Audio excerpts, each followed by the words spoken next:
When I was in college in the 1980s, the word discernment wasn't used like it is today. But I did feel a drawing to religious life. I had been living a good life and a full life, but I always felt there was something more. And then when a friend of mine began to discern religious life, I realized what it was, and I opened my heart to it and looked into it, and then began to wonder if that was the more. So long story short, I decided I would enter religious life after going through the applications.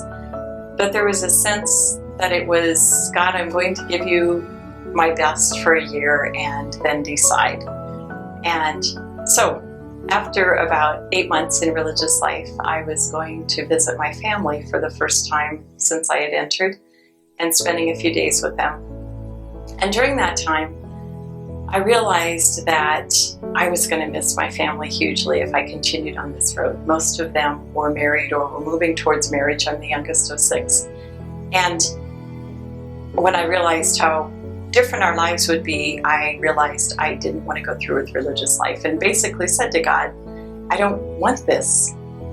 And so I'm going to go back and just tell my directress that I'm not called unless you want to change my heart. And that's one of the few times the Lord really did move my heart, and my heart was very much filled with the realization that He had given me everything. But I didn't feel bound to Him for that. I felt His immense love for me, and I realized what a good person He was. And then realized how much I wanted to open my heart to that kind of love.